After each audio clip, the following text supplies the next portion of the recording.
Man Who Knew Pearl Harbor. December 7, 1941. The Japanese attack on Pearl Harbor catches the entire United States military by surprise. Except it didn't catch everyone by surprise. In the National Archives, there's a letter, dated November 30, 1941, 7 days before the attack. The letter was sent to the War Department by a civilian named Frank Harrison, a clerk at a shipping company in San Diego. Nobody important, nobody with security clearance, nobody who should have known anything about Japanese military movements.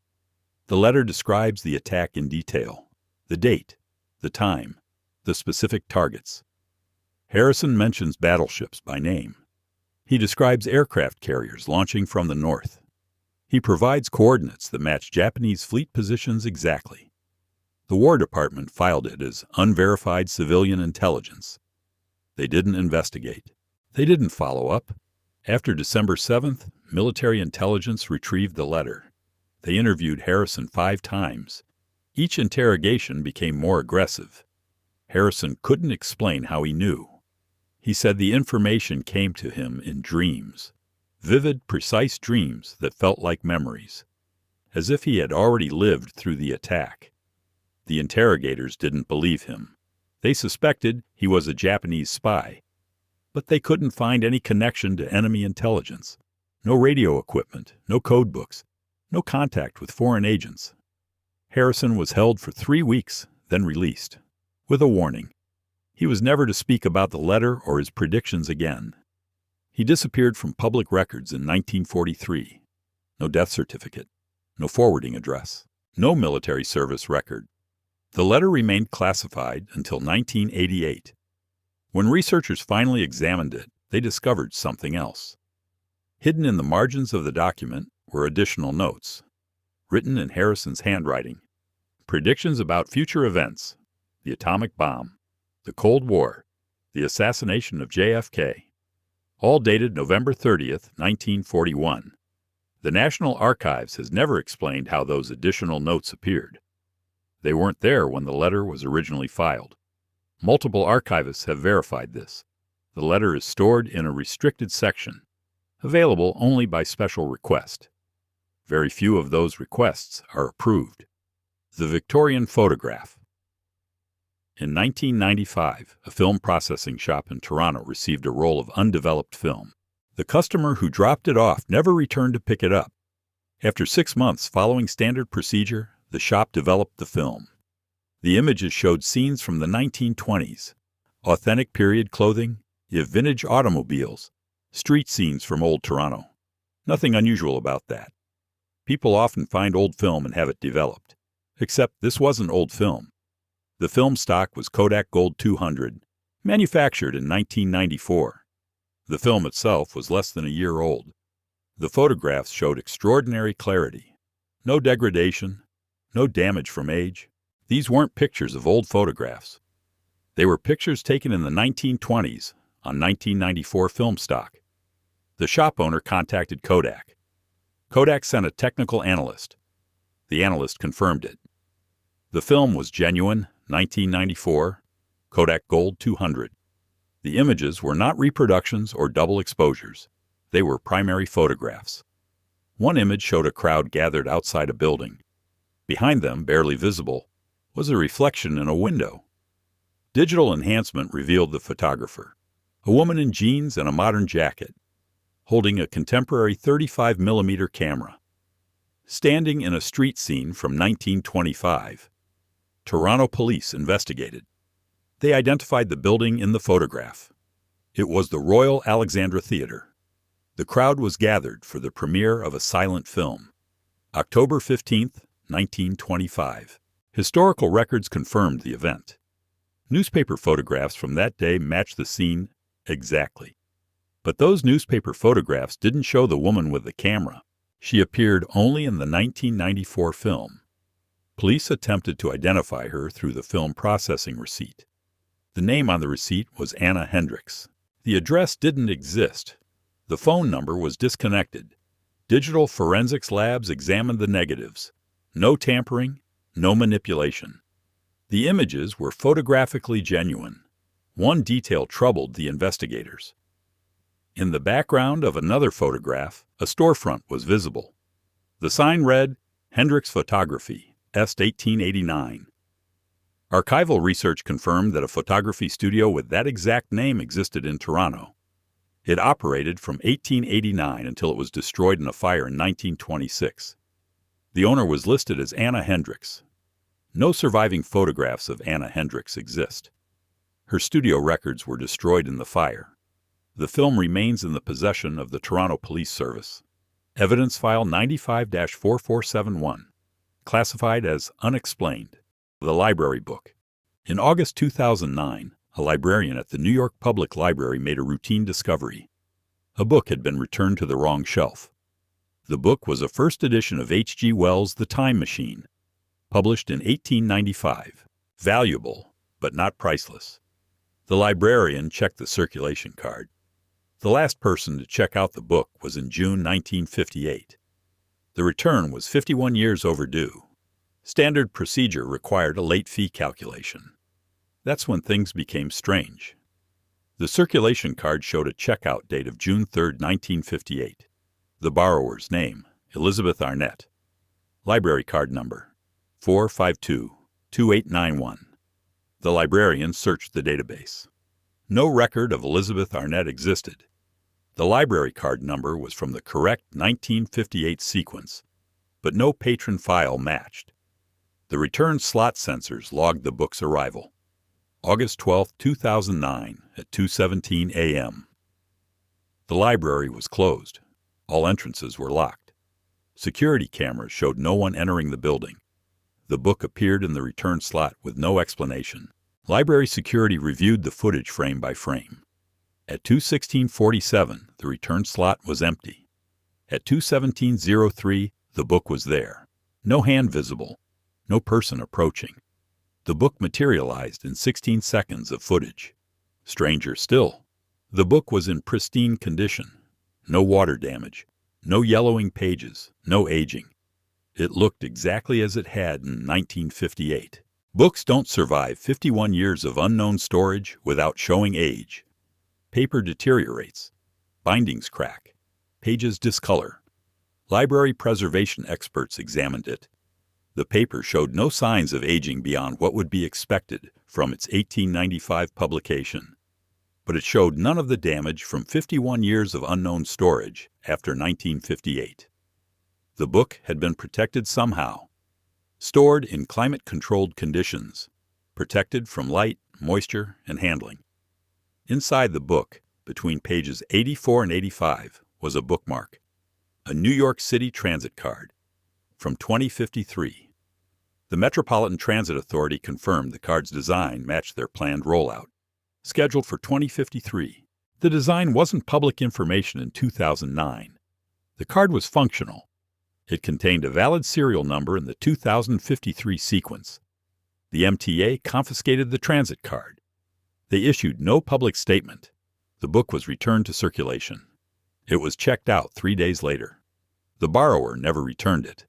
The library has no record of who checked it out in 2009. The circulation system shows no activity. Security footage from the day it disappeared shows nothing unusual. The book was on the shelf at 9 a.m. At 11 a.m., it was gone. No one was seen removing it. The pilot. In October 1986, a commercial airline pilot made an emergency landing in São Paulo, Brazil. Captain Miguel Vieira, flying a domestic route from Rio de Janeiro. Vieira reported severe electromagnetic interference. His instruments went dark. Communication systems failed. For 11 minutes, the aircraft was completely silent. When systems restored, Vieira's radio transmission shocked air traffic control. He reported being somewhere else. Not somewhere else geographically, somewhere else in time. Vieira described seeing Rio de Janeiro below him, but not the Rio he had left 30 minutes earlier. A different Rio. The coastline was changed. Buildings he knew were gone. Structures he didn't recognize dominated the skyline. He descended to 3,000 feet for a closer look. The city was clearly Rio de Janeiro. Christ the Redeemer was still there. Sugarloaf Mountain hadn't moved. But everything else was different. The favelas had been replaced with organized housing. The highways were in different locations. The harbor contained vessels he couldn't identify. For 7 minutes, Vera circled this alternate Rio. His co-pilot confirmed everything. Both men saw the same impossibility. Then the electromagnetic interference returned. The aircraft shook violently. When instruments cleared, they were over familiar territory, Rio de Janeiro as they knew it. Air traffic control had lost them for 11 minutes. Radar showed the aircraft disappearing from their screens completely. Upon landing, both pilots were detained. The Brazilian Air Force interviewed them separately. Their accounts matched exactly. Both men described the same altered skyline, the same missing buildings, the same unfamiliar vessels in the harbor. The aircraft's black box recorded the entire event. The flight data showed 11 minutes of impossible readings, altitude fluctuations that should have torn the aircraft apart, speed changes that violated physics, geographical coordinates that placed the aircraft in different locations simultaneously. The voice recorder captured both pilots' conversation, their descriptions of what they were seeing, their confusion and fear. The black box data was classified by the Brazilian government. Both pilots were ordered to sign non-disclosure agreements. Captain Vera violated his agreement in 1994. He gave a single interview to a Portuguese journalist. He described additional details he hadn't reported officially. On the altered Rio's streets, he saw vehicles that didn't exist, technology he couldn't identify, infrastructure that seemed decades advanced. He estimated he had seen Rio de Janeiro as it would appear in 2030 or 2040. 2 weeks after that interview, Vera died in a car accident, single vehicle collision, brake failure. The journalist's notes were seized by federal police. The interview was never published. The co-pilot, Fernando Costa, refused all interview requests. He died in 2003. His family claims he never spoke about the incident again. The flight recorder remains classified. The Brazilian Air Force has never released its findings. The school teacher's diary. In 1932, a school teacher in rural Kansas began keeping a diary. Her name was Dorothy Hunt. She taught at a one-room schoolhouse outside Dodge City. The diary was unremarkable. Daily observations, weather reports, student notes. Until March 15, 1932. That entry begins normally. Then, mid-sentence, the handwriting changes. The content shifts. Hunt begins describing events from 1967. She writes about a war in Vietnam. She describes television broadcasts from the battlefield. She mentions President Johnson. She writes about protests and civil rights movements. For 3 pages, Hunt describes 1967 in vivid detail. Then the entry stops abruptly. The next entry is dated March 16, 1932. Normal handwriting, normal content. Hunt makes no reference to the previous day's entry. This pattern continued for months. Random entries where Hunt would suddenly write about the future. 1967, 1971, 1982, 1999. She described technologies that didn't exist. Moon landings, computers, internet. Always specific, always detailed. Hunt's entries from the future contained information she couldn't have known. She wrote about political assassinations years before they happened. She described specific scientific discoveries. She predicted natural disasters with precise dates and locations. In June 1932, she wrote about the Kennedy assassination. November 22, 1963, Dallas, Texas. She described Dealey Plaza, the book depository, the motorcade route. Hunt died in 1958. The diary was discovered in her belongings by her nephew. He was a history professor at the University of Kansas. He recognized immediately what he was reading. His aunt's predictions had been accurate. The nephew attempted to publish the diary in 1964. The manuscript was rejected by every publisher. Too controversial, too impossible. In 1967, he tried again. This time, federal agents visited him. They confiscated the original diary. They called it a matter of national security. The nephew had made photocopies. Those copies were also seized. He was warned not to discuss the diary. The threat was clear. Before they took everything, The nephew transcribed sections from memory. Those transcriptions survive. They include Hunt's entry from August 2, 1932. She described the September 11th attacks in New York City, the year, the method, the targets. She wrote, "2 towers will fall. Fire from the sky. The city will never forget September 11th. She wrote this 70 years before it happened. Hunt's diary was never returned to her family. The official explanation was that it had been lost. In 2001, the nephew, now in his 80s, contacted the FBI. He wanted to know if they still had his aunt's diary. Specifically, he wanted them to check the August 2nd entry. The FBI denied having any record of Dorothy Hunt or her diary. The nephew died in 2004. His transcriptions were donated to the Kansas State Historical Society. They remain there, filed under Unverified Historical Curiosities. No one has explained how a school teacher in 1932 described events from 2001. The architect's blueprint. In 1997, construction workers in Prague discovered something behind a wall. They were renovating a building in the Old Town, a structure built in 1697. Behind the original wall, sealed in a cavity, they found architectural drawings. The drawings were detailed blueprints, professionally rendered, complex engineering specifications. They showed the Charles Bridge, but not as it existed in 1697 or 1997. The blueprints depicted modifications that had never been built: additional arches, reinforced foundations, advanced drainage systems. The engineering was sophisticated, beyond anything possible in the 17th century. The calculations used modern structural engineering principles.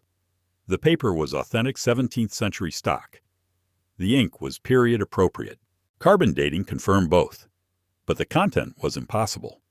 The blueprints showed the bridge with modern LED lighting systems, pedestrian safety features that didn't exist until the 20th century, seismic reinforcement techniques developed in Japan in the 1980s.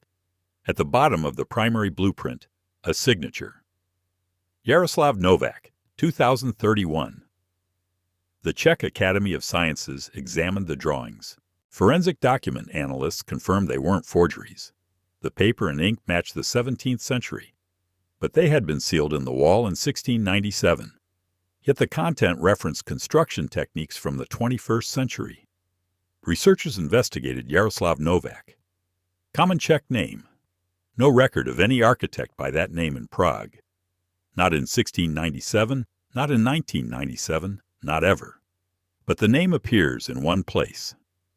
The Prague Guild of Architects maintains historical records.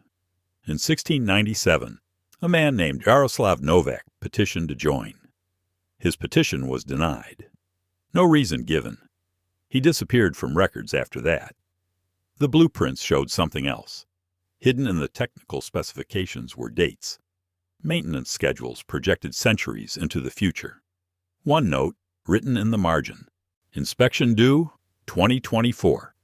Check foundation stress at coordinates N 50.086391, 14.411319. In 2024, Czech engineers did inspect that exact location, following unrelated maintenance protocols. They found structural stress precisely where the blueprint indicated. The crack had formed recently, within the previous year. The blueprint from 1697 had predicted it. The drawings are now stored at Charles University, in a climate-controlled vault, available only to researchers with special clearance. Few requests are approved. No one has explained how blueprints from 1697 contained engineering knowledge from 2031, or how they predicted structural failure in 2024. The Soldier's Letter. In 1864, during the American Civil War, a letter was intercepted by Union forces. The letter was addressed to a Confederate officer in Virginia. Never delivered. Standard military intelligence filed it with other captured correspondence. It remained in the National Archives for 127 years. In 1991, a researcher studying Civil War communications discovered it. The letter was unusual. It began with normal wartime content, updates on troop movements, supply concerns, The writer complained about shortages and poor conditions. Then the content shifted. The writer began describing future events, not predictions, descriptions. He wrote about the end of the war, specific battles that hadn't occurred yet, Appomattox, Lincoln's assassination, Reconstruction. The writer described the 20th century, world wars, nuclear weapons, space travel. He wrote about Vietnam and the Cold War. He described computers and television with technical precision. The letter contained specific dates and details, events that would occur over the next 100 years. The handwriting matched Confederate military correspondence from the period. The paper was authentic 1864 stock. The ink matched samples from that year. But the content was impossible. The researcher brought the letter to military historians. They confirmed its authenticity as a physical document, but they couldn't explain the content. The letter included a personal note at the end. The writer explained what had happened to him. He claimed he was from 1991, a reenactor, a history enthusiast. He had been participating in a Civil War reenactment in Pennsylvania. During a staged battle, something happened. He described a sensation like electricity, a flash of light. Then he was actually in 1864. Not reenacting, living it. The letter was his attempt to send a message forward, to explain what had happened, to warn his family he might not return. He addressed it to a Confederate officer, hoping it would be intercepted, hoping it would be preserved, hoping someone in the future would find it. The researcher attempted to identify the writer. The name on the letter, David Warren, a common name. In 1991, there was a David Warren in Pennsylvania, an insurance salesman. He was known to participate in Civil War reenactments. The researcher contacted him. Warren confirmed he had been at a reenactment in 1991. He had experienced something unusual. He described the same electrical sensation, the same flash of light. But Warren said he had never left 1991. Whatever happened lasted only seconds. Then everything was normal again. The researcher showed Warren the letter. Warren didn't recognize the handwriting as his own, but the details in the letter matched his experience exactly. The sensation, the light, the confusion, and the letter described events from 1991 that Warren knew. Personal details about his life, his family, his address, his occupation, information no one in 1864 could have known. The letter is now stored at the National Archives. Catalog number RG109M437, Roll 142. Researchers have requested access 67 times. 43 of those requests were denied. No official explanation has been provided.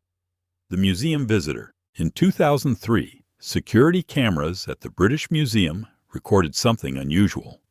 A visitor in the Egyptian Antiquities section. She stood in front of a display case for 47 minutes. The case contained artifacts from the 18th dynasty. Personal items belonging to a minor priestess. Nothing particularly famous, but the woman stared at the items with obvious recognition. She appeared emotional. She placed her hand on the glass. She was crying. Museum security noticed her behavior. They approached to make sure she was okay. The woman spoke to them in a language they didn't recognize. Not English, not any modern language. A security guard who spoke Arabic thought he recognized some sounds. But the grammar was wrong. The pronunciation was different. They brought her to the security office. She was cooperative, but confused. She couldn't explain where she was or how she had arrived. She repeatedly said one word: home. Museum staff called the police. While waiting, a curator who specialized in ancient languages listened to the woman speak. He recognized the language immediately. Middle Egyptian, the language spoken during the 18th dynasty, 3,500 years ago. But this woman wasn't reciting learned phrases. She was speaking fluently, native fluency. The curator attempted to communicate with her, using reconstructed ancient Egyptian. She understood him. She responded in the same language. She told him her name, Nefret. She said she was a priestess at Karnak. She didn't understand where she was. She didn't understand the modern world around her. She kept asking about Pharaoh. About the temples, about people the curator recognized as historical figures from the 18th dynasty. The curator showed her photographs of Karnak temple ruins. She became distressed. She didn't recognize them as ruins. She insisted they were wrong. He showed her a reconstruction drawing. Karnak as it appeared 3,500 years ago. She pointed at it and nodded. Yes, home. Police arrived. They found no identification, no passport, no wallet, no phone. Her clothing was unusual. Linen fabric, hand-woven, cut in a style that resembled ancient Egyptian garments. But the fabric was new, recently made. Medical examination showed she was physically normal, approximately 25 years old, healthy. A dental examination revealed no modern dental work. Her teeth showed patterns of wear consistent with ancient diet. No cavities, no fillings, no evidence of modern dental care. Fingerprints matched no one in any database. DNA analysis showed genetic markers consistent with ancient Egyptian populations. But she was alive and standing in front of them. The woman was held for psychiatric evaluation. She remained calm. She continued speaking Middle Egyptian. She adapted quickly to some modern things.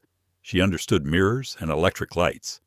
But she was terrified of cars and aircraft. After 3 days, something happened. Guards checked on her at 2 a.m. She was in her room. At 2:15 a.m., they checked again. She was gone. The door was locked from the outside. The window was barred.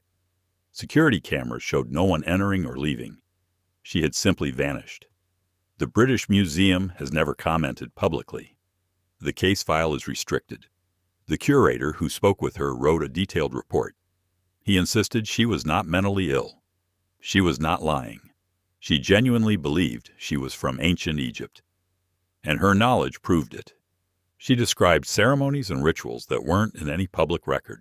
Details only known from recently translated private texts. Information she couldn't have accessed. The curator included one final observation in his report. The artifacts she had been staring at. The priestess's personal items. The name carved on them, Nefret, the radio signal. In 1977, astronomers at Ohio State University detected the WOW signal, a strong radio transmission from deep space. It lasted 72 seconds. Then silence. That signal is famous. This one isn't. In 1985, a different signal was detected by a radio telescope in New Mexico. The signal came from Earth orbit, approximately 400 kilometers up. But there was no satellite at that location. No debris, no spacecraft, nothing on any tracking system. The signal was coherent, structured, artificial. It contained data. The research team spent 6 weeks decoding it. What they found changed everything. The signal was a message, in English, digital format, compressed using an algorithm that wouldn't be developed until 1992. The message was a warning. It described a catastrophic event. Specific date, August 17, 2015. Specific location, Pacific Northwest. Specific impact, electromagnetic pulse. The warning included technical specifications, frequencies, intensities, duration. It read like a damage report, but for something that hadn't happened yet. The message was dated 2016. The researchers contacted NOAA, the National Oceanic and Atmospheric Administration. NOAA took the data seriously. They began monitoring solar activity, looking for signs of unusual magnetic behavior. Nothing appeared. Years passed. In August 2015, researchers had mostly forgotten the signal. Until August 17th. A solar flare erupted. Massive. Unexpected.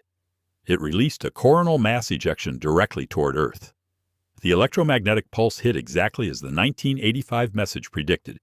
Same date, same location, same intensity.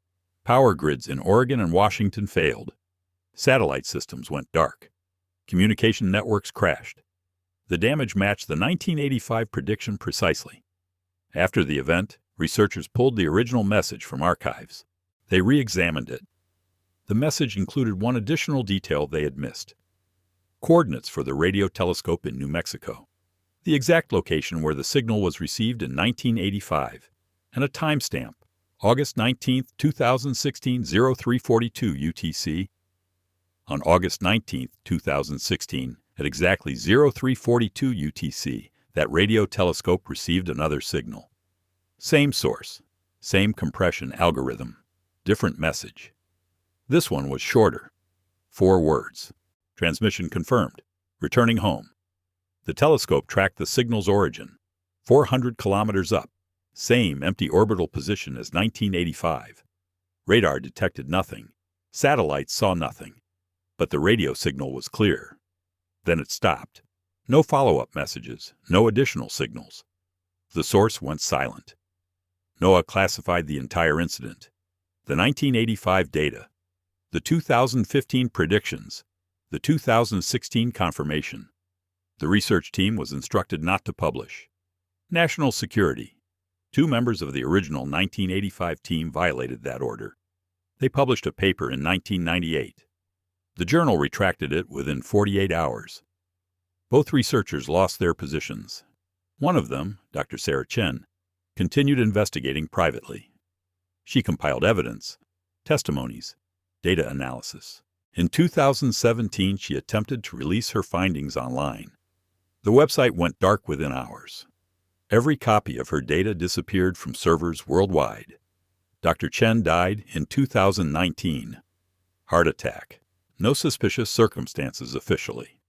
The radio telescope in New Mexico was decommissioned in 2020. Permanently shut down. The equipment was dismantled. The official reason, budget cuts.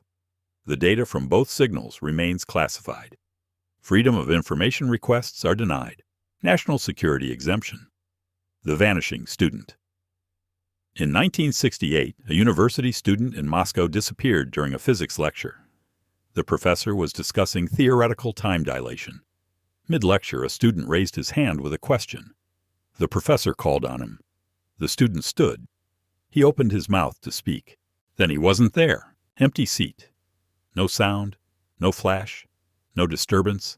43 students witnessed it. So did the professor. The student's notebook was still on his desk. His pen was on the floor, as if it had fallen from his hand. Campus security was called. Soviet authorities arrived within an hour. Every student in that lecture hall was interviewed separately. Their accounts matched. Dmitry Volkov had been sitting there. Then he wasn't. The KGB investigated. They interviewed the professor 17 times. They interrogated every student. They searched Volkov's dormitory. They examined his background.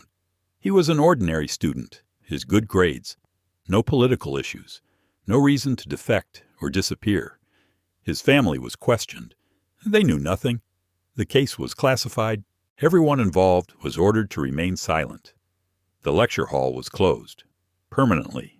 For 20 years, nothing happened. Then, in 1988, a young man appeared in that same lecture hall. The building was scheduled for demolition. Workers had unsealed the room to salvage equipment. The young man was confused, disoriented. He insisted he was late for Professor Kuznetsov's lecture. Professor Kuznetsov had died in 1972. The young man was taken to authorities. He carried a student ID. Name, Dmitry Volkov. Issue date, 1967. The ID was authentic. Original Soviet university credentials. Not aged, not damaged. The young man hadn't aged either. Still looked 20 years old. Same as the day he vanished. Medical examination confirmed it. His physical condition matched someone from 1968. His dental work used 1960s techniques. His knowledge stopped in 1968. He didn't know about the Soviet Union's collapse. He didn't know about the moon landing. He didn't know 20 years had passed. For him, it had been seconds. Russian authorities detained him. Psychological evaluation found him sane. Not confused, not lying, genuinely believing it was 1968. He described the lecture he had been attending. The professor's exact words. The equation on the blackboard. Researchers found Professor Kuznetsov's lecture notes, archived at the university. The notes matched Volkov's description exactly. He had been there. Then he was here, with no time in between. The case was classified. Volkov was moved to a secure facility for observation. In 1991, during the Soviet collapse, records became disorganized. Volkov disappeared from the system. No transfer documents, no release papers, no death certificate. He vanished from official records entirely. 2 journalists attempted to investigate in 1995. They interviewed former students from the 1968 lecture. Those still alive confirmed the story. The journalists tried to locate Volkov. No trace. They published an article in a small Moscow newspaper. The article was pulled after 1 day. The journalists received warnings. One of them left Russia. The other stopped investigating. The building where it happened was demolished in 1989. The lot remains empty. Plans to build on the site have been canceled 3 times. Construction workers refuse to work there. They report strange sensations, time distortions, watches malfunction. The university officially denies that Dmitry Volkov ever existed. No student records, no enrollment history, nothing. But former students remember. They remember the day their classmate vanished from his seat. They remember the day he returned.